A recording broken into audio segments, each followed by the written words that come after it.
नमस्कार, स्वागत है आवाज़ अड्डा के वीकेंड स्पेशल में, जिसमें हम मार्केट पर चर्चा करते हैं और आपके मन के उन सवालों के जवाब देने की कोशिश करते हैं जो हफ्ते भर आप सोच रहे थे कि आगे क्या होगा, मार्केट किस तरह से चल रहा है, ग्लोबल के क्यूज़ किस तरीके से हो रहे हैं, फेड ने क्या फैसला लिया, उसका क्या होगा।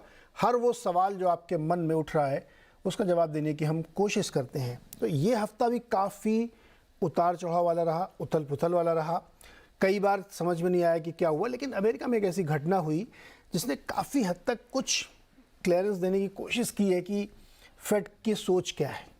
तो उसको गेज करने की कोशिश करेंगे कि वो क्या संकेत दे रहा है मार्केट में। इसीलिए आज हमारे शो में जो 3 महत्वपूर्ण हम चर्चा करने वाले बात, उसमें कि यूएस में जो ब्याज दरें बढ़ने का डर था, क्या वो पूरी तरह से ख़त्म हो गया है या अभी भी डर रहेगा। दूसरा मुद्दा जो हम डिस्कस करना चाहते हैं कि भारतीय बाजार एक रेंज के अंदर ही रहेगा या वो आइदर साइड का एक मूव लेगा, क्योंकि अभी भी बहुत सारी जो चिंताएं घटनाएं हैं वो खत्म नहीं हुई हैं, बनी हुई हैं अदर देन फेड। और तीसरा जो एक महत्वपूर्ण इंपॉर्टेंट है कि जो कंज्यूमर सेक्टर है हमारा, उसमें एक प्रेशर देखने को मिल रहा है। हमने रिजल्ट सीजन चल रहा है, देखा कई सारी कंपनीज के रिजल्ट्स आए, उसमें वॉल्यूम ग्रोथ को लेकर के दिक्कत है, चिंता है, उसको समझने की कोशिश करेंगे। एक एक टॉपिक को हम लेंगे और आज जो बातचीत करने के लिए हमारे साथ मेहमान हैं, मैं उनसे एक बार परिचय करा देता हूँ। Anurag Singh ji, managing partner इंसिट capital के अमेरिका से मुंबई, है ना। तो आज अनुराग जी की क्लास होगी यहाँ पे मुंबई में। दूसरा हमारे साथ सुनील जी हैं, MD and CEO Sundaram mutual fund के। सुनील सर, बहुत बहुत स्वागत है आपका। और सुनील जी से समझेंगे कि म्यूचुअल फंड की स्ट्रेटजी क्या है। मनीष डांगी जी हमारे साथ हैं, मैक्रो मोज़ेक के फाउंडर। मनीष जी से समझेंगे कि इंडियन मार्केट को डर खत्म हो गया कि अभी है। और पंकज जैन जी हैं, एसडब्ल्यू कैपिटल के डायरेक्टर। पंकज जी से भी बहुत सारी चर्चा हमें इन सारे विषयों पे करनी है। अनुराग जी, कैसा लग रहा है मुंबई? नीरज जी, बहुत अच्छा लग रहा है। और जो पिछले साल का वादा था कि अगला वो पूरा हुआ है, वो पूरा हुआ है। हाँ, 1 साल लगा वादा पूरा करने में। वो नहीं, वो 1 साल की बात हुई थी ना कि वो अगली दिवाली पे करेंगे, तो फिर मैंने वैसे ही प्लान किया। तो अब नहीं, हर दिवाली में आते रहेंगे आप? वेल, अगर आप बुलाएंगे तो फिर। अब मैं तो कह रहा हूँ आप इधर ही रह जाओ। है ना? नहीं, वो तो खैर वहाँ इन्वेस्टर्स फिर नाराज हो जाएंगे। नहीं, बट हाँ, उनका भी हक है। बट हाँ, कोशिश रहेगी कि साल में एक बार तो बनता है। जरूर साल में एक बार आना चाहिए। बिल्कुल बनता है। हाँ, तो चलिए, खैर साल में एक बार आते रहेंगे। अनुराग जी, इन्होंने प्रॉमिस कर दिया, ये सब रिकॉर्ड हो रहा है, तो इसलिए हम लोग कभी भी इसको सुना सकते हैं, दिखा सकते हैं। लेकिन अब आते हैं मूल प्रश्न पे, एक एक करके हम लोग लेते हैं। यूएस में जो घटना हुई फेड की तरफ से, पॉज ले लिया उन्होंने, ब्याज दरों में कोई बढ़ोतरी नहीं की। उसके बाद दुनिया भर के एनालिस्ट और रिपोर्टर्स, इन सब ने 2 चीज़ें लिखी हैं कि पॉज किया, बिल्कुल ठीक किया, क्योंकि अब इसकी बिल्कुल ज़रूरत नहीं थी। एक कदम और आगे बढ़ के लोगों ने ये भी लिख दिया कि शायद जून में या आगे कहीं पे भी अब कट की उम्मीद करनी चाहिए, रेट कट भी हो सकता है। क्या संकेत दिए फेड ने? तो नीरज जी, मुझे लगता है इसको अगर हम समराइज़ करें तो पॉवल साहब ने एक स्टेटमेंट दिया था, वो बड़ा कंफ्यूजिंग वो देते हैं, राइट। एक बार उन्होंने पहले भी कहा था, we are not thinking about raising rates, right. तो इस बार उन्होंने कहा कि सवाल था कि you think you have done enough, rate hikes और नहीं होंगे। तो ही सेड दैट, और या फिर इन्फ्लेशन तकरीबन कंट्रोल में आ गया है। तो he said that we are not sure that we haven't, but we are also not sure that we have. It's a confusing statement, but it tells के वो खुद इस बात पे अभी श्योर नहीं है कि वो ये भी नहीं कह रहे, वो कह रहे हैं प्रोग्रेस है, कंट्रोल में आया है इन्फ्लेशन और हमारे रेट्स भी सिग्निफिकेंटली हाई हैं, बट हम अभी श्योर नहीं है। But at the same time we are also not sure कि हो सकता है ये कंट्रोल में आ भी गया हो, more or less, right? So we have done enough. But I think having said this, Neeraj ji, एक बात हमें ध्यान रखनी होगी, जो मैं पिछले 2 साल से इसमें कह रहा हूँ, जब से ये समस्या शुरू हुई है, which is that अब वो एक उस ट्रेड ऑफ पॉइंट तक पहुँच चुके हैं जिसका उन्होंने भी जिक्र किया कि now the risk of raising further rates वो थोड़ा ज़्यादा है कंपेयर टू उसको यहीं पे स्टेबल रख के ऑब्जर्व करने के। नाउ अगर वो 50 बेस पॉइंट और रेस करते हैं, उससे कुछ हासिल तो क्या होगा पता नहीं, लेकिन पैनिक ज़रूर आ जाएगा मार्केट में। तो one is that they have reached a point, they are saying कि यार अब इसको काम करने देते हैं इकोनॉमी में, ये सफिशिएंट रेट है। इन्फ्लेशन बाय द वे 3.7 है कोर, तो उससे तो ऊपर ही बैठे हैं, वो तो रियल इंटरेस्ट रेट तो आ ही गया पॉजिटिव में। बट एक चीज़ की वो ज़रूर वो भूल नहीं करेंगे, वो भूल है जो वॉल्कर ने की, और इनसे भी ये गलती हुई जो अभी तक इनका पीछा करती है, वो ये है कि वो जो ट्रांजिटरी शब्द का उन्होंने इस्तेमाल किया। आई थिंक अगर कहीं उनको टिल्ट लेना होगा तो वो टिल्ट लेंगे towards staying higher for longer. वो जल्दबाजी नहीं करेंगे, क्योंकि वही जल्दबाजी वॉल्कर ने की थी, इन्फ्लेशन वापस आ गया था। तो आई थिंक वो जल्दबाजी अभी भी नहीं करेंगे। लेकिन मेरे ख्याल से रेट हाइक्स मोरलेस हो चुके हैं, पीक हो गया, तकरीबन पीक हो गया। अब देखिए 25 बेसिस पॉइंट और आ जाए कोई बड़ी बात नहीं है, लेकिन मोरलेस पीक हो गया है। देखते हैं अगले 2 महीने में डेटा तो क्या नो निकल कट नो हाइक नया वर्ड सही है? आई वुड से कट्स तो 2000 देखिए काफ़ी लोग कह रहे हैं, बट मुझे लगता है 2024 में कट्स नहीं आएंगे अगर इकोनॉमी ऐसे ही चलती रही तो। देखिए कट्स का अगर इकोनॉमी इतनी स्ट्रांग चल रही है तो फिर कट्स की ज़रूरत क्या है? और ये तो बफर है, आपने बिल्ड कर लिया। जब भी इकोनॉमी में ट्रबल आएगी आप उसको काट ही सकते हैं। तो you would rather keep the buffer for जब ज़रूरत का समय आए, बल्कि आप उसको अभी व्यर्थ में खर्च नहीं करेंगे, बिकॉज जब वो जीरो पर थे तब तो कुछ करने को ही नहीं था मॉनेटरी पॉलिसी में। तो आई think they will keep the buffer. मुझे लगता है 2024 में वो ऐसे ही चलने देंगे। There is a good chance कि इकोनॉमी इसी रफ्तार से और स्लो पेस पे चलती रहे और उसमें कोई ब्रेक पॉइंट ना आए। लेकिन 5.5-5.5% पे भी टिका के रखना बड़ा मुश्किल है। वो मुश्किल तभी तक है if nothing, I mean if something breaks तो फिर मुश्किल है। लेकिन अभी तो कुछ ब्रेक होता दिख नहीं रहा। तो अब मैं मानता हूँ आपकी बात कि अगर हाउसिंग लोन मार्केट एकदम स्टक हो गया है 8% पे, देखिए लोन्स लेना बड़ा मुश्किल है वहाँ पर, तो एट सम पॉइंट कुछ ना कुछ तो ब्रेक होगा। तो या तो इकोनॉमी में कंज्यूमर ब्रेकडाउन होगा, क्रेडिट मार्केट में कुछ ब्रेकडाउन हो सकता है। लोन्स अच्छे हैं, it is just that market में एक पैनिक पॉइंट आता है ना, जिसके बाद हर कस्टमर पीछे हट जाता है कि नहीं अब तो रेट गिर रहे हैं। या तो वैसा इवेंट हो जाए, और नहीं तो ओवरऑल इकोनॉमी में जनरली एक ड्रॉप आ जाए, चाहे डेसिमल्स में ही आए, then it means that slow down हो गया। बट लेट्स नॉट फॉरगेट कि वो इन्फ्लेशन को ज़रूर वो 4 की रेंज में नहीं रह सकता है, उसको 3 के नीचे ज़रूर आना 3 के नीचे, और तकरीबन अराउंड 3 अगर आए तो अनएम्प्लॉयमेंट 6 के आसपास रहना चाहिए। 6 तो नहीं पहुंच पाएगा। उसका रीज़न ये है कि यूएस में after Covid about 2 million people जो 65 के ऊपर थे उन्होंने प्री रिटायरमेंट ले लिया, अर्ली रिटायरमेंट काइंड ऑफ 63, 60, 65 के बीच में। वो 2 मिलियन लोग वर्कफोर्स से मिसिंग हैं। अगर आप उनको ऐड कर दें तो अभी ऑलरेडी 4.5 पर हैं, 4.5 पौने 5 पर होते हैं, लेकिन अब 3.8 पर है। लेकिन अगर आप वो 2 मिलियन को ऐड कर दें तो 1.5 से 2 मिलियन तो करीब आप 5 पे पहुंच जाते हैं। लेकिन यू नो बिकॉज वो अब जॉब मार्केट में है ही नहीं, तो जॉब मार्केट टाइट भी दिखता है, वो उसकी प्रॉब्लम भी है। कि देखिए वो workers, economy is missing those workers, right. ये लॉकडाउन करते टाइम किसी ने सोचा नहीं कि जो 1-2 साल रिटायरमेंट पे है वो वापस आएंगे ही नहीं जॉब मार्केट में, and this is a problem. Okay, तो वो एक चक्कर है। मनीष जी, आपने कैसे रीड किया? क्योंकि इसमें हम लोगों ने देखा कि जैसे ही इन्होंने ये फैसला किया उसके बाद यूरोप में भी बॉन्ड में बहुत हरकत हुई, यील्ड एकदम से नीचे आई शार्पली, यूएस में भी आई। तो जो भी अनुराग जी कह रहे हैं कि higher for longer, no cut no hike, इस टाइप का कुछ अभी भी सस्टेन कर, how do you read Fed movement? तो सर ऐसा है कि इस तरह की चीजों को थोड़ा सा हिस्टोरिक एनालॉग से समझाना ठीक रहता है। मेरे को लगता है कि अगर आपको याद हो 2006-7 का जो सेटअप था, जिसके अंदर जून 2006 के अंदर फेड ने रेट हाइक करना बंद कर दिया था और फिर करीबन साल भर तक ऑफकोर्स रेट्स को वहीं रखा, वैसा ही मोटा मोटी सेटअप है।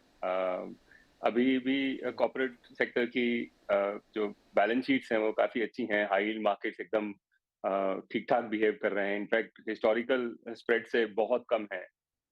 हाउस होल्ड उस वक्त थोड़ा सा स्ट्रेस था, इस बार शायद कम है।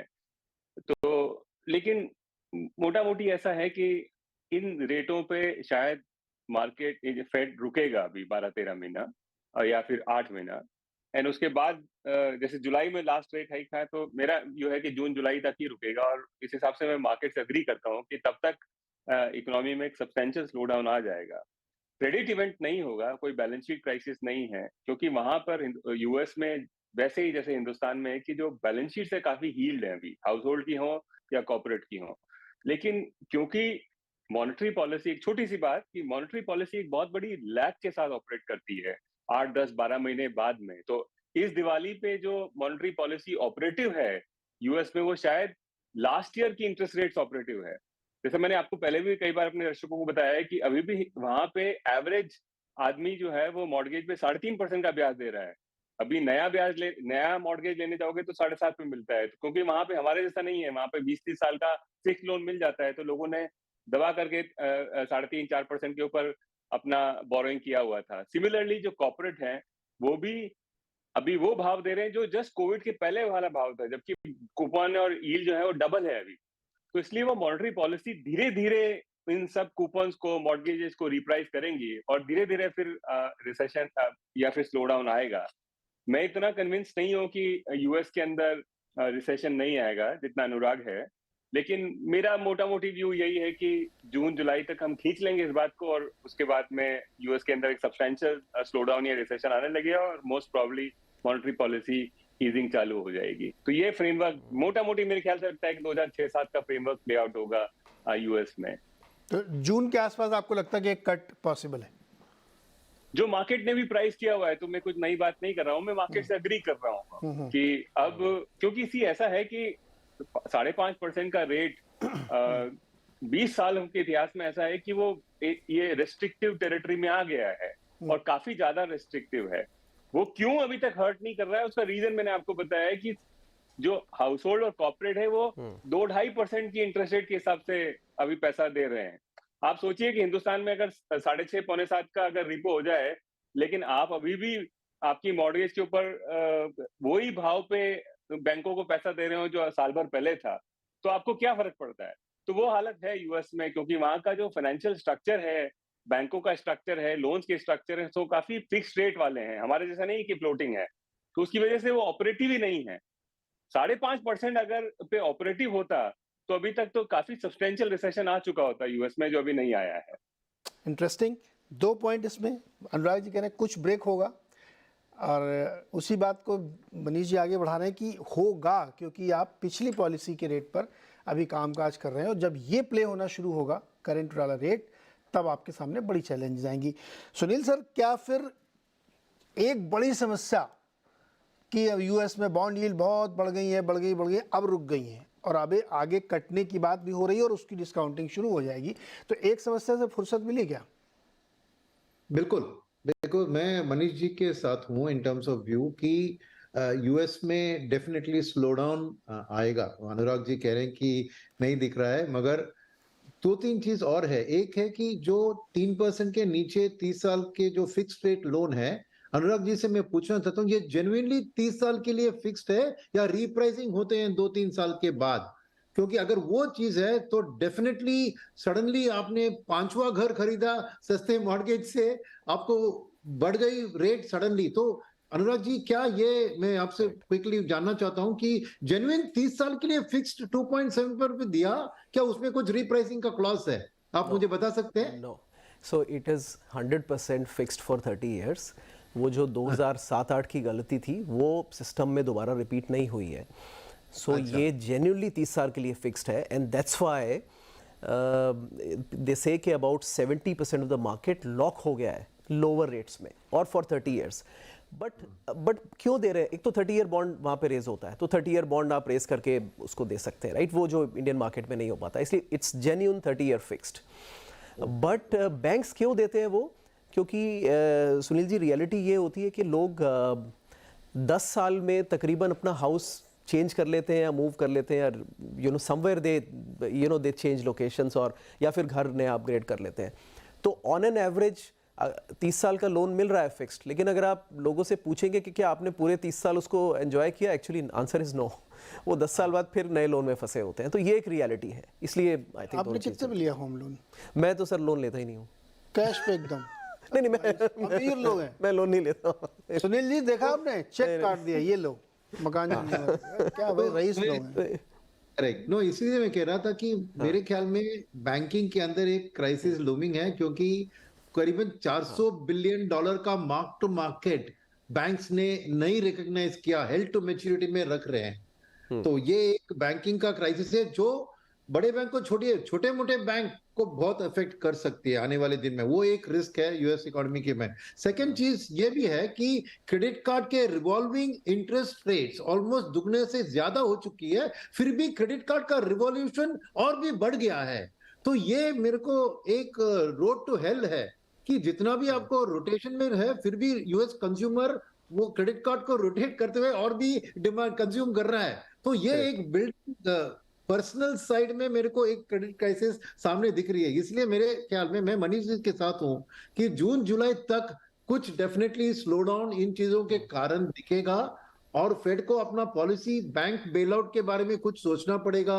तो शायद वो रेट कट के थ्रू हो, कुछ और चीज के थ्रू हो। मेरे ख्याल में ये पूरा 2024 में, और बस और एक बात है, जुलाई के बाद उधर इलेक्शन दिसंबर में है, नवंबर में वोटिंग है, तो गवर्नमेंट को भी इन्फ्लेशन कंट्रोल से लेकर एक माहौल अच्छा बनाना है। तो मेरे ख्याल में there is a high probability of a rate cut in the third quarter of the calendar year of 2024, जिस चीज को मार्केट 2-3 महीने पहले ही डिस्काउंट करेगी, क्योंकि अब ऐसे एक तुक्का लगाया है कि जून में हो जाएगा, मगर जैसे ही 2-3 महीने आगे बढ़ते हैं और मार्केट को दिखेगा कि ये आ सकता है, तो मेरे ख्याल में बाय मार्च इटसेल्फ मार्केट उस रेट कट लिक्विडिटी फ्लो को डिस्काउंट करते हुए वापस जबरदस्त तरीके से बढ़ने लगेगी, क्योंकि लिक्विडिटी और इंटरेस्ट रेट की कटौती सभी इमर्जिंग मार्केट्स के इक्विटी मार्केट्स को बेनिफिशियल होगी और इंडिया भी उसमें बेनिफिट करेगा।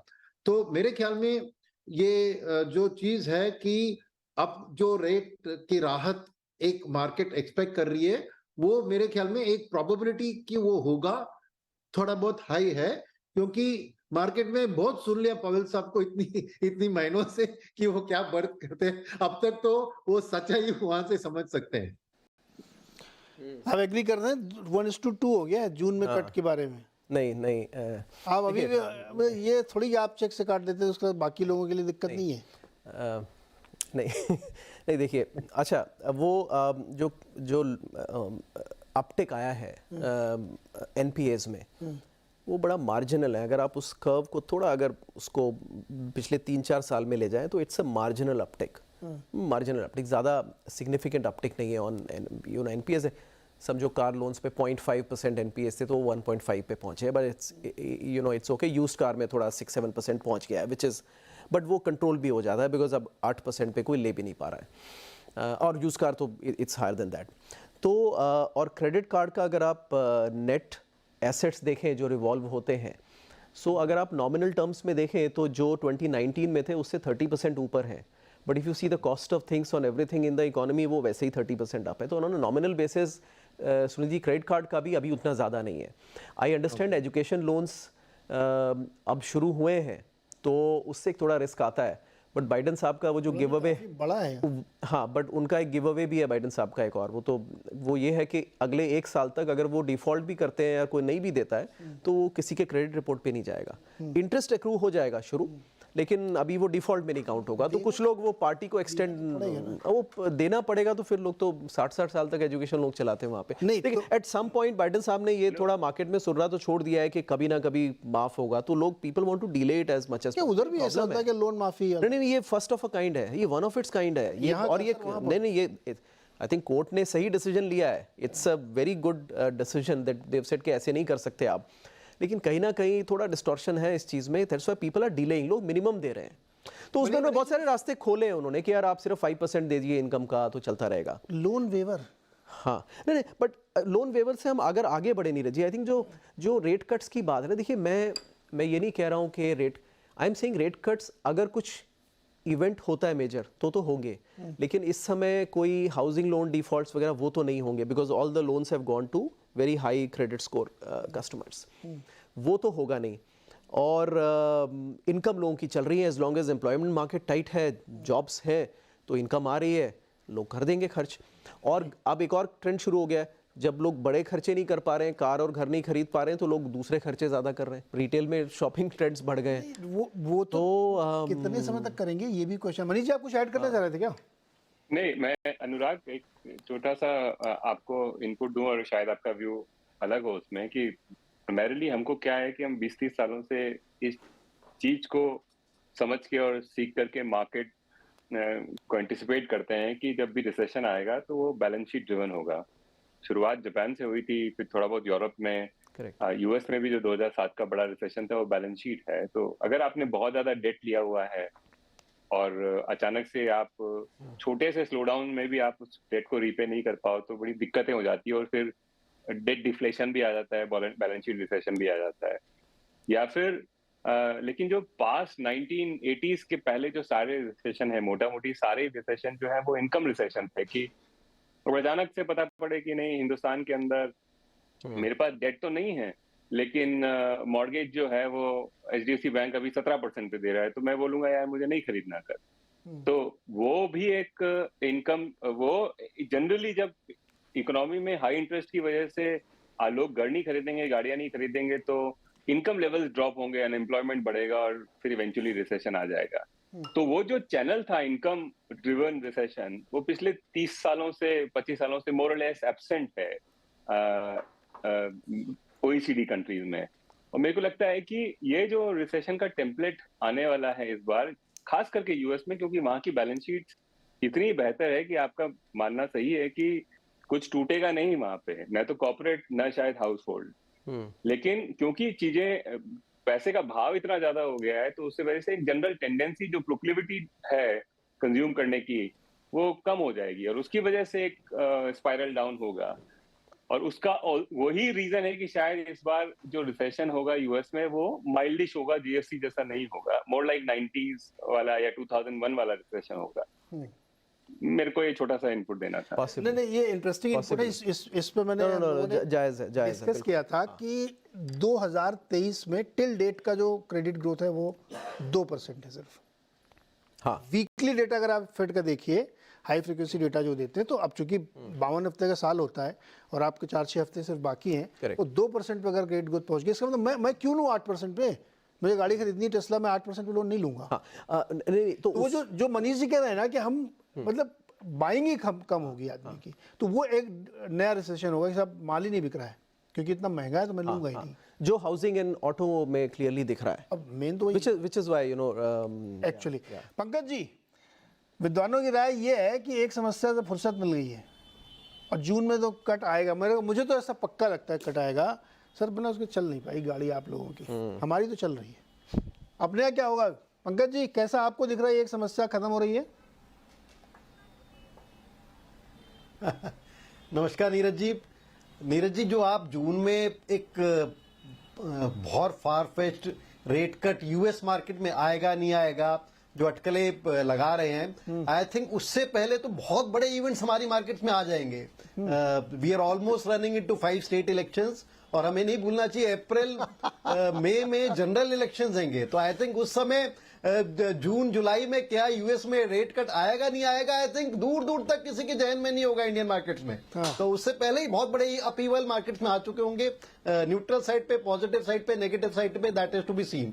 सो जहां तक आई थिंक जिस तरह की माइक्रो लेवल पे जो हमारे कलीग्स अभी बात कर रहे हैं यूएस मार्केट्स के बारे में या इंटरेस्ट के बारे में, शायद इतनी डीप रूटेड नॉलेज में कोई यूएस मार्केट्स के बारे में नहीं है, बट जो मैंने यूएस फेड के पावेल साहब के बयान सुने हैं पिछले 1-1.5 साल में, या जो अभी उन्होंने 2-3 दिन पहले भी बयान दे, आई थिंक उसमें market is trying to latch at positivity. और उन्होंने ऐसा कुछ क्लियर कट नहीं कहा कि I am sort of trying to sprint towards या walk fast towards a probable rate cut, या शायद उन्होंने एक सटल साइन दिया है कि अब पॉज आया है, ये पॉज शायद थोड़ा सा एक्सटेंडेड पॉज हो, और मार्केट उसे ऐसा मान के चल रहा है, चाहे वो बॉन्ड मार्केट हो, ट्रेजरी मार्केट हो, यूएस मार्केट हो, वर्ल्ड मार्केट हो, कि शायद अब पीक आउट हो गए हैं, टॉप आउट हो गए हैं यूएस इंटरेस्ट रेट, और यहां से या तो we are seeing extended pause, and उस एक्सटेंडेड पॉज की बात कहीं ना कहीं लेटर इन द डे, क्या वो जून है, अप्रैल है, जुलाई है, दिसंबर है, आई डोंट नो, ऐसा उन्होंने कुछ भी हिंट नहीं दिया है। मार्केट उसे रीड करने की कोशिश कर रहा है। हम सॉर्ट ऑफ सेमी एक्सपर्ट्स या non experts, we are trying to read much into his statement, but उन्होंने कुछ ऐसा स्टेटमेंट एक्सप्लिसिट नहीं दिया है। So all in all I think let's enjoy the pause, let's rejoice the pause, and that is what markets are doing. और जैसा आपने अपने हमारे मार्केट्स की बात की, तो मेरे को लगता है कि जो हमारी मार्केट्स हैंगी वो एक, अभी जैसे आप कार्यक्रम के शुरू में बात कर रहे थे, are we range bound for a certain period of time. I think yes, I think अगर हम लेवल्स की बात करें, या if I could put numerals into the level, शायद on lower side in spite of some negative news coming in coming weeks, शायद 18,600 18,700, और upper side पे मेरे को लगता है जहां भी 19,800 19,900 अगर निफ्टी क्रॉस करने की कोशिश करता है तो शायद मार्केट हैवी हो जाता है. So I think this could be the 1,000 point of range जिसके अंदर हमारे मार्केट एक दायरे में रह सकता है. और जैसा मैंने कहा कि आई थिंक हमारी मार्केट अब कुछ समय के बाद आई थिंक जो इलेक्शन रिलेटेड रिस्क है, इवन ग्लोबल जो वॉर रिलेटेड रिस्क है, उसको भी शायद मार्केट्स इग्नोर कर रही है. मार्केट मान के चल रही है कि वो एक लिमिटेड रीजनल वॉर चलती रहेगी और उसके बियॉन्ड शायद नहीं जाएगा. बट जैसे 1-1.5 महीने के बाद जो स्टेट इलेक्शन के रिजल्ट्स हैं, I was sitting with some experts, वो कह रहे थे कि नहीं, मार्केट शायद अनफोर्सीन रिजल्ट्स प्राइज इन नहीं कर रहा. कुछ एक स्टेट्स जैसे something like Madhya Pradesh, I think market is not trying to price in कि वहां पर एक सरप्राइज आ सकता है रूलिंग पार्टी को. So anyway that is anybody's guess उसमें, but one should be prepared for that. So all in all मेरे को लगता है कि मार्केट अभी रिजल्ट सीजन हमारा आई थिंक कोई बुरा नहीं रहा है, decent neutral to positive result season रहा है. और मेरा ये मानना है कि मार्केट एक दायरे में रहेगा 18,700 800 on the lower side, in spite of FI जो कंसिस्टेंट से रहेंगे. और अगर पॉजिटिविटी आती भी है तो आई थिंक 19,700 19,800 ऊपर की साइड के दायरा क्रॉस करना आसान नहीं होगा. So and to add to that मेरे को लगता है कि मार्केट्स बड़े सेक्टर स्पेसिफिक और स्टॉक स्पेसिफिक रहेंगे. जी, इस क्वेश्चन को मैं एक्सटेंड कर देता हूँ. सुनील जी आपके पास आ रहा हूँ, फिर उसके बाद मैं मनीष जी के पास जाऊँगा. जो बात अभी पंकज जी ने कही, ये हमारा दूसरा टॉपिक भी था कि 3 रिस्क मार्केट इस समय जो दिख रहे हैं जिन पे आप कह सकते हैं. एक तो रिस्क अभी हमने डिटेल में उनको डिस्कस की कि यूएस फेड वाला रोज सुबह शाम ब्याज दरें. अब वो लग रहा है कि चलो ठीक है, पीक कर गया, वो उसी पे बना रहेगा, अब आप उसकी डिस्काउंटिंग करिए, उसमें कैसे करते हैं. दूसरा रिस्क जो इलेक्शन वाला है, और तीसरा जो वेस्ट एशिया में जो इस समय हमास और गजा में चल रहा है. अगर इलेक्शन 2 इलेक्शन होने हैं और बैक टू बैक है लगभग, एक अभी खत्म होगा, उसके बाद दूसरे के एकदम वर्ष पे आप खड़े होंगे. और दूसरा जो वेस्ट एशिया में, उसमें किसी को नहीं पता कि वो कितना एस्केलेट होगा, नहीं होगा, क्या होगा. लेकिन अगर वो लिंगर ऑन भी करता है जैसे यूक्रेन वाला, तो भी प्रॉब्लम क्रिएट हो रही है. आपके हिसाब से क्या बड़ा ज़्यादा रिस्क है और किसको अभी तक मार्केट ने प्राइस इन नहीं किया है? देखिए, मेरे ख्याल में तेल का दाम का बढ़त मार्केट को फुल्ली प्राइस नहीं किया है. मैं क्यों ये कह रहा हूं कि आपने देखा कि सितंबर से जैसे ही ओपेक ने अनाउंस किया कि 3.3 मिलियन बैरल का शॉर्टफॉल होगा, ऑन कमिंग विंटर है, तो इमीडिएटली ऑयल तेल के दाम थोड़े 90 के आसपास चले गए थे. उसके बाद ये जो इसराइल हमास कॉन्फ्लिक्ट हुआ ना, उस चीज के ऊपर मार्केट ने अभी तेल के दाम के ऊपर उतना मैं दबाव अभी तक नहीं देख रहा हूं. मगर ये इनएविटेबल है क्योंकि कॉन्फ्लिक्ट आता है, ultimately oil supply chain impact होंगे. और सेकंड बात इसमें है, जिसमें शायद अनुराग जी भी कुछ बता सकते हैं, कि अभी यूएस में जो स्ट्रेटेजिक ऑयल रिजर्व्स एकदम 1980s के लेवल पे पहुंच गए हैं. तो अगले साल उनको लोकल गैसोलीन इन्फ्लेशन को कंट्रोल करने के लिए, रिलीज करने के लिए उनके पास स्टॉक्स ज्यादा नहीं है. तो उन्होंने वेनेजुएला से खरीदने की कुछ ये किया है. तो मार्केट शायद उसको डिस्काउंट करके तेल का दाम में एक स्टेबिलिटी दिख रहा है. मगर अगर वो इंप्लीमेंट नहीं हुई और यूएस ने अपना स्टॉक को रीफर्निश करने के लिए वेनेजुएलन ऑयल उनको इस्तेमाल नहीं हुआ, तो एक बहुत बड़ा रिस्क होता है. ऑयल अगर 90-100 पार करती है तो मेरे लिए इंडिया के मार्केट के लिए ये बहुत बड़ा भयंकर दबाव होगा, क्योंकि हेज फंड्स के लिए ये ऑयल प्राइस का राइज करेंसी में उसको इंपैक्ट करता है, उसको लॉसेस करेंसी के मूवमेंट के कारण आ जाती है. पिछली बार हमें देखा, कोविड के बाद से ही देख रहा हूं मैं कि तेल के दाम के आउटलुक के ऊपर ये हेज फंड्स अपना शॉर्ट टर्म फ्लोज को कंट्रोल करती है. क्योंकि बाकी के इमर्जिंग मार्केट जो है, जहां पे सऊदी अरेबिया, रशिया, आप ब्राजील और उनको लीजिए, ये सब commodity exporting, oil exporting countries है, और इंडिया उसके ऑपोजिट 83% तेल को इंपोर्ट करता है.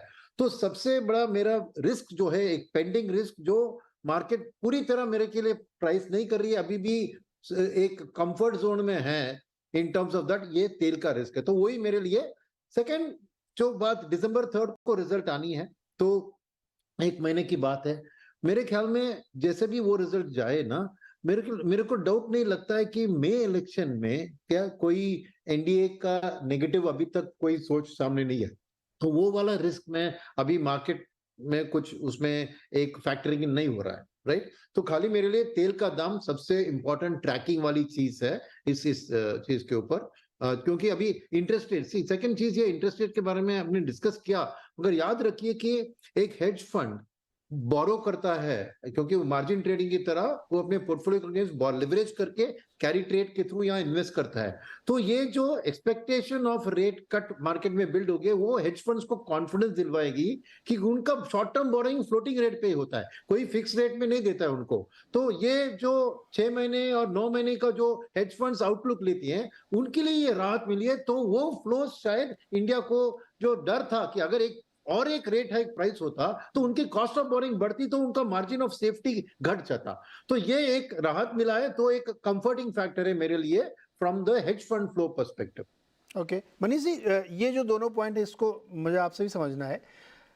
अभी सर्दियां बढ़ेंगी तो पूरी दुनिया में ऑयल की डिमांड भी बढ़ने लगती है और एसपीआर खाली है तो वो भरेंगे, ये सब लोकल फैक्टर्स प्ले अप होंगे धीरे धीरे। लेकिन एक तो जो वेस्ट एशिया में चल रहा है उस पर भी, और दूसरा ये जो इलेक्शन का रिस्क है, क्योंकि वो जेफरीज ने भी लिख भी दिया है, पता नहीं वो कितना डिस्काउंटिंग वो लेके चल रहे हैं। आपके हिसाब से अपने मार्केट के लिए इन दोनों फैक्टर्स में क्या रिस्क है?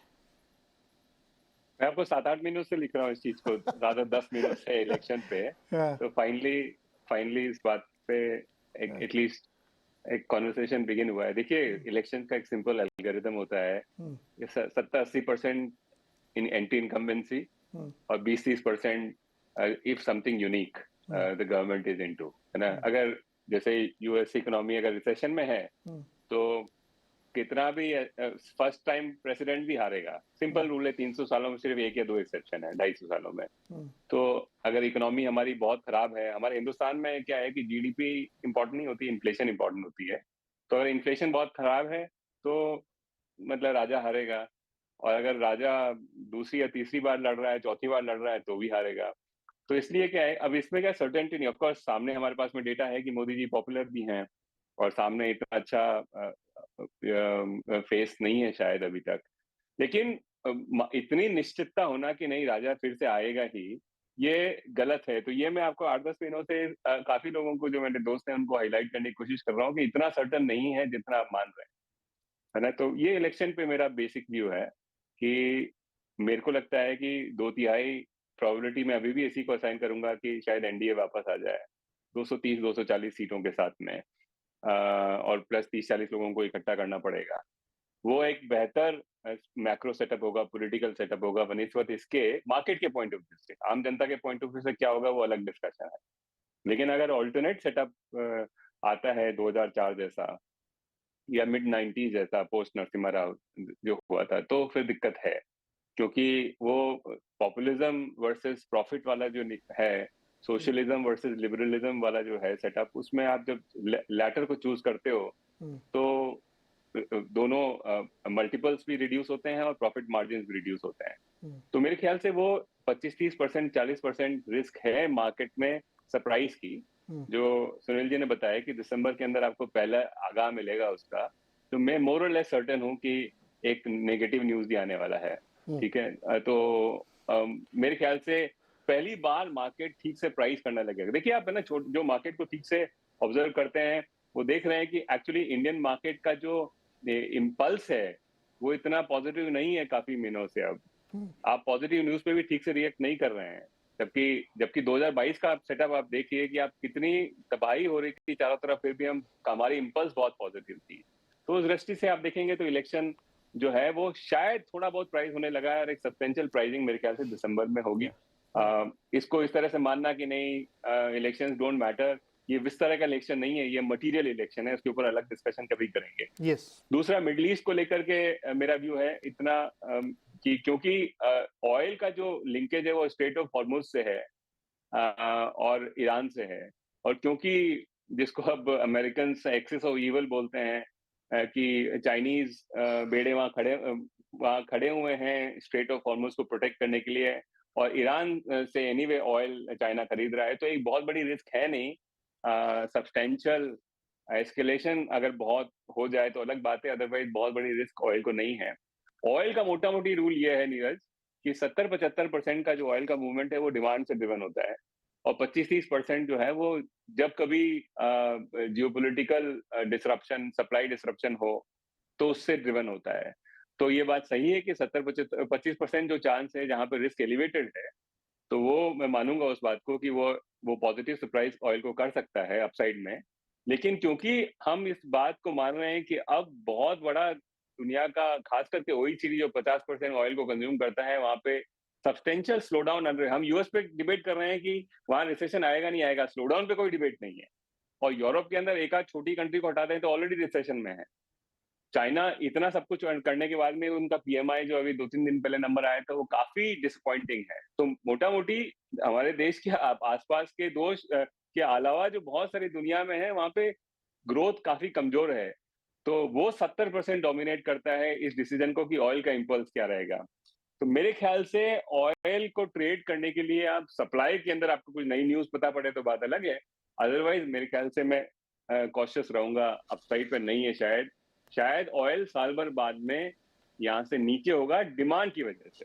इंटरेस्टिंग, बहुत लेकिन बड़ा व्यू है ना नीरज, लास्ट पॉइंट, बड़ा व्यू मेरा पिछले 1.5 साल से यही कि बड़ा व्यू अगर आप 5 साल का व्यू लेंगे तो इस ऑयल जो है likely higher lows and higher highs बनाएगा। यानी कि बहुत मंदी में, जैसे पिछली बार जब मंदी हुई थी तो हम 0 से नीचे चले गए थे, उससे पहले 2015 में जो चाइनीज मंदी हुई थी तो $20 पे चले गए थे। इस बार मंदी होकर भी हम शायद $50 $60 पे जाएंगे और ऊपर में शायद हायर हाइज बनाएंगे। तो आप ऑयल ट्रेडर हैं तो आपको लंबा टैंक में रख करके रखना चाहिए, लेकिन अगर आप 6-12 महीने का व्यू ले रहे हैं तो मेरे ख्याल से ऑयल इतना बड़ा इशू इंडिया के लिए नहीं रहेगा। मेरे ख्याल से इलेक्शन बड़ा इशू है, बाकी सब चीजें इंडिया में काफी ठीक है, प्रॉफिट मार्जिन ठीक ठाक है, वैल्यूएशन 2 सालों बाद में अब ठीक लगने लगी है।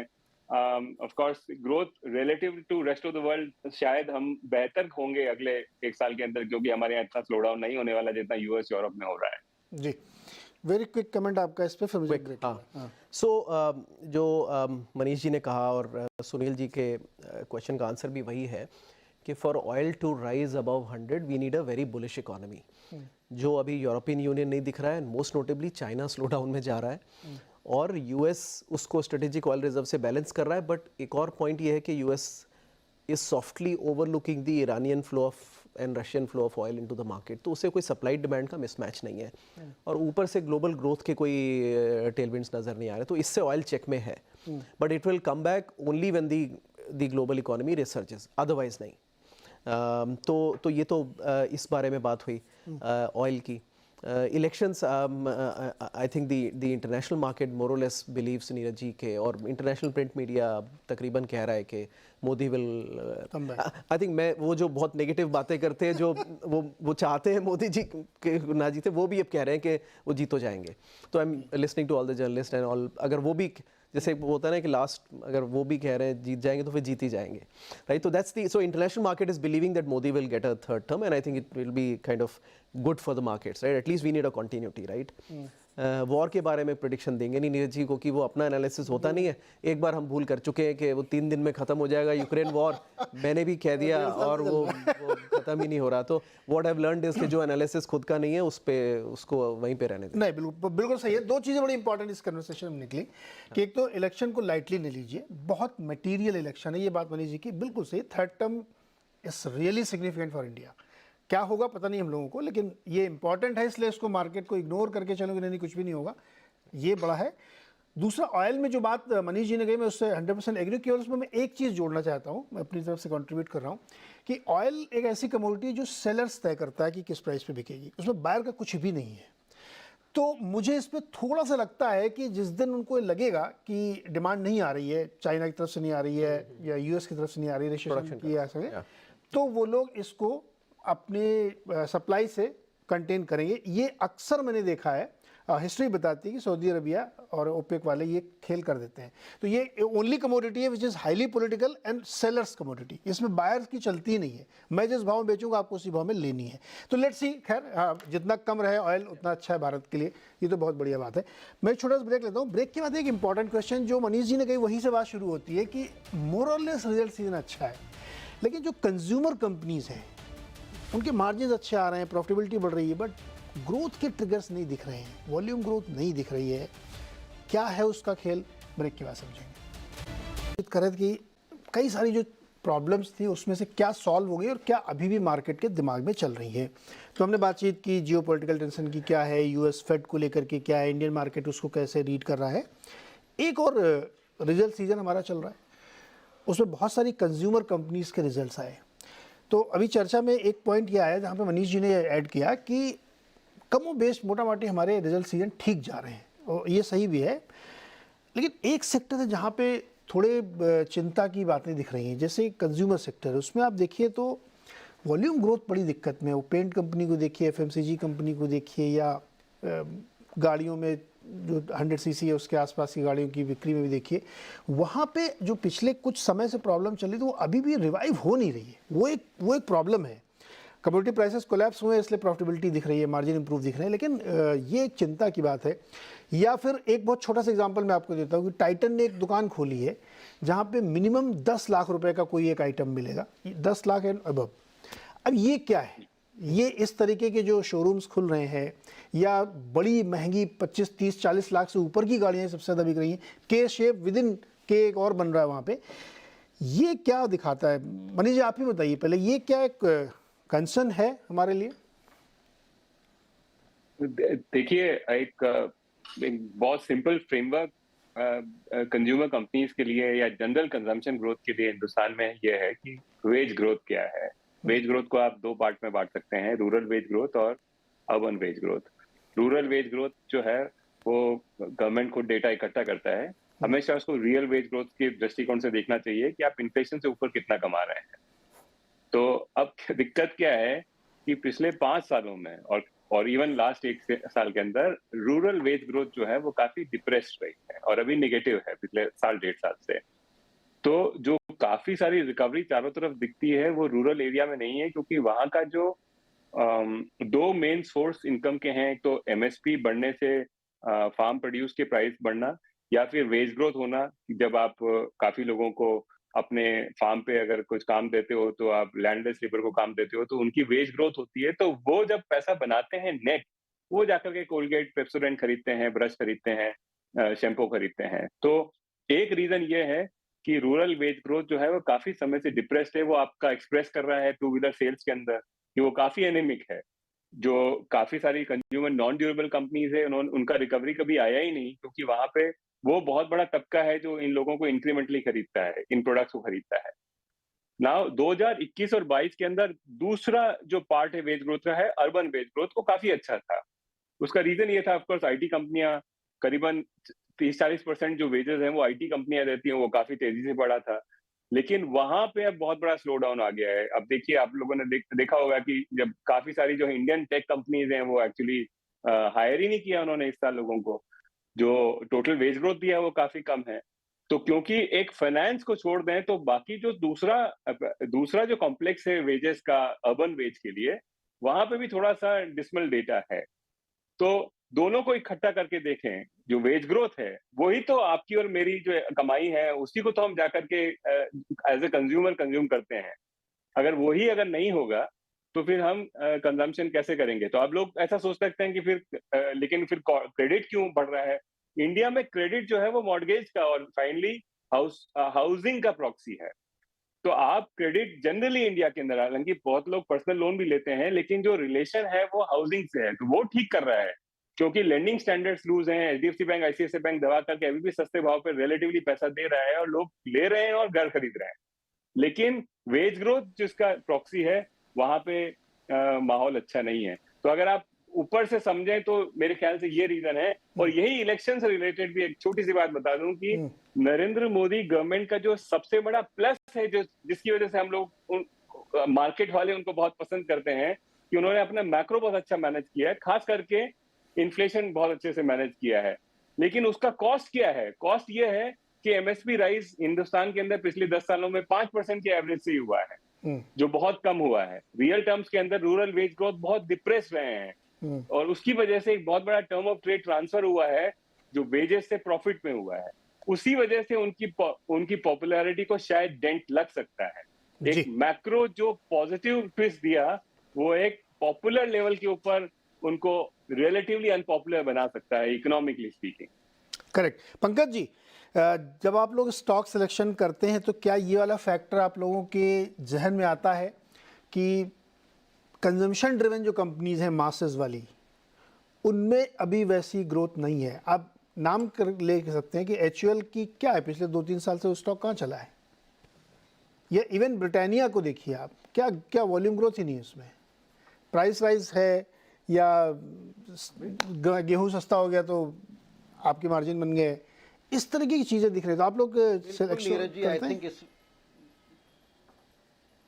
बिल्कुल नीरज जी, आई थिंक इसमें कोई रॉकेट साइंस नहीं है। आई think this can easily B sensed in the market. और जिसे हम कहते हैं कि के शेप रिकवरी, अगर जो मार्केट में हमने पिछले 1-1.5 साल में ये जो small cap, mid cap, large cap में जो एक रिकवरी देखी है या सिलेक्टिव रिकवरी देखी है, उसमें बड़ी आसान से हम देख सकते हैं के शेप रिकवरी देखने को मिली है। दैट मीन्स जहां जहां पर हम कंजम्पशन ड्रिवन है या जहां जहां पर हम देख रहे हैं कि एक रूरल सेक्टर इन्वॉल्व है, लोअर मिडिल क्लास इन्वॉल्व है या मिडिल क्लास इन्वॉल्व है, वहां पर आई थिंक जो एक क्योंकि वेजेस नहीं बढ़ी हैं, इन्फ्लेशन अभी भी बरकरार है, वहां पर रिकवरी देखने को नहीं मिली है। सो उसके अंदर आप HUL को डाल सकते हैं, कोलगेट को डाल सकते हैं, ब्रिटानिया को डाल सकते हैं। इवन आप ऑटोमोबाइल्स की भी बात करें, जबकि ऑटोमोबाइल्स के रिजल्ट बहुत अच्छे रहे हैं, बट उसमें भी अगर आप थोड़ा सा थ्रेडबेयर करें, मारुति के को थ्रेडबेयर करें, जो उनकी लोअर रेंज की व्हीकल्स है, दे बीन सेइंग कंसिस्टेंटली कि जो हमारे एल्टोस काइंड ऑफ रेंज है, उसमें हम बिल्कुल मुनाफा नहीं कमा पा रहे हैं, and they are difficult to sell as of now, जो कि एक रूरल इकोनॉमी को केटर करती है, लोअर मिडिल क्लास को केटर करती है। और जो जो सेक्टर, जैसा कि मैंने कहा था कि market is very stock specific, sector specific, और हम देख सकते हैं कि जहां जहां बड़ी स्पेंडिंग है, बड़ी स्पेंडिंग में से समथिंग लाइक डिफेंस, अगर हम देख रहे हैं कि डिफेंस सेक्टर में कुछ एक कंपनियों ने बहुत अच्छा वेतन किया, तो वहां पर सबसे बड़ा स्पेंडर गवर्नमेंट ऑफ इंडिया है। गवर्नमेंट ऑफ इंडिया को कोई इन्फ्लेशन बाइट नहीं है, कोई वेजेस की बाइट नहीं है। उसके अलावा हम देख रहे हैं लग्जरी सेगमेंट में, चाहे वो होटल हो, अच्छी hospitality, I think they are going over the roof. हम देख रहे हैं जो एक हायर केटर के जो हॉस्पिटल्स हैं, hospitals stocks have been doing exceedingly well, but कौन से हॉस्पिटल स्टॉक जो एक हायर कैटेगरी को केटर कर रहे हैं? Jewellery segment I think another जो हम देख रहे हैं कि जो हायर सेगमेंट को कैटर कर रहा है, बहुत डार्लिंग ऑफ मार्केट बना हुआ है पिछले 2-4 महीने से, और मेरे को लगता है कि आने वाले वक्त में this is one segment we have identified कि जो कि अच्छा परफॉर्म कर सकता है। So to sum it up, मेरे को लगता है कि जिस तरह की हम केस शेप रिकवरी या उसका इफेक्ट जो एक हायर एंड ऑफ सेक्टर या स्टॉक्स में देख रहे हैं, दैट वुड कंटिन्यू। और जो कंजम्पशन ड्रिवन सेक्टर हैगा, to name something like Colgate, something like HUL, something like Britannia, मेरे को लगता है कि उसमें अभी भी पिंच बना रहेगा, and it won't be easy for them to sort of outperform या maybe in line perform with the market. और उसके अंदर अगर हम ऐड कर सकें से, मेरे को लगता है कि इवन से रेगुलर बैंकिंग स्टॉक्स या रेगुलर NBFCs या रेगुलर मेटल स्टॉक्स, मेरे को लगता है even those could be sort of neutral to under performing sectors for next few months. Sunil ji, result season कैसा जा रहा है आपके हिसाब से? रिजल्ट सीजन अच्छा लगा है, नो प्रॉब्लम्स ऑन दैट, मगर मैं थोड़ा कॉन्ट्रा व्यू पेश करूंगा कंजम्पशन के ऊपर। मेरे लिए कंजम्पशन एक बाई सेक्टर है। मैं कारण क्या बता रहा हूँ कि आप कंजम्पशन की बात करते हैं तो वो खाली FMCG की सेक्टर को देखकर कंजम्पशन मानते हैं। मेरे लिए कंजम्पशन एक बहुत बड़ा वाइडर यहाँ पे कंज्यूमर ड्यूरेबल्स है, ऑटो है, हाउसिंग है। तो आप उस पूरे क्षेत्र को देखें ना, तो मेरे लिए कंजम्पशन एक बाई बन रहा है। क्यों, मैं बताऊं क्या हुआ है कि 2 चीज है। एक, इस बार फेस्टिवल सीजन आपको डिले हो चुकी है, तो इसलिए सितंबर के अंदर नॉर्मली इवन गणपति की जो नंबर्स दिखेगी वो नहीं दिख रही है, क्योंकि अभी सभी इसी क्वार्टर में, दिवाली भी मिडिल ऑफ द क्वार्टर में आ रहा है। तो ये मेरे को टॉप लाइन ग्रोथ जो है वो इस क्वार्टर में आपको दुकान में जाइए दिख रहा है। कल मैं रोड में जा रहा था, एक मंदिर है जहां पे नई गाड़ियों की पूजा होती है, तो उधर पूरा ट्रैफिक जैम हुआ था। राइट, मानते हैं कि थोड़ा हायर एंड व्हीकल्स की बात है, बिल्कुल, मगर मेरे को दिवाली का डिमांड अच्छा दिख रहा है, तो वो एक सेकेंड चीज है। तीसरी बात मैं बताऊं, स्टॉक मार्केट में ओर से राइट 2 चीज सामने बढ़ती है कि ये इलेक्शन का माहौल है। इलेक्शन में क्या होता है, खर्चा होता है पॉलिटिकल पार्टीज का, चाहे वो रूलिंग में हो या अपोजिशन में हो। और सेकेंड थिंग, इस गवर्नमेंट का भी हाल देखे, अगर दिसंबर 3 को, जैसे मनीष जी कह रहे थे कि उनकी एक गेस्ट फैक्टर ठीक नहीं है इस रिजल्ट के बारे में, मगर इसके पहले वाला इलेक्शन हार गई थी बीजेपी इन कर्नाटका, और उसका कारण क्या था? फ्रीबीज और प्रॉमिसेस जो के ऑपोजिशन पार्टी ने किए थे, वही था कर्नाटक हार का कारण। अब राजस्थान और छत्तीसगढ़ में भी वही कर रहे हैं, वो एक पॉपुलिस्ट, वो न्यू पेंशन स्कीम को हटाकर ओपीएस बुला रहे हैं। तो पैसा बांटने का वक्त है। तो ये पार्टीज अगर पैसा बांटेंगे, और बीजेपी गवर्नमेंट का अगर ये रिजल्ट दिसंबर 3 का नेगेटिव भी आता है, तो उनके भी सोच अगले 3-4 महीने के लिए दो चीज होंगे। एक, वो इंफ्रा का स्पेंड को थोड़ा कम करेंगे। सेकंड, वो पेमेंट टू सप्लायर्स को डिले करेंगे अपने बैलेंस शीट को मैनेज करने के लिए। मगर एट द सेम टाइम उनको ग्राउंड लेवल में खर्चा करना होगा इलेक्शन के लिए। तो नॉर्मली इलेक्शन के टाइम में लिक्विडिटी और पैसा बहुत बांटा जाता है, तो ऑटोमेटिकली एक बॉटम एंड कंजम्पशन को भी एक बूस्ट मिल जाती है।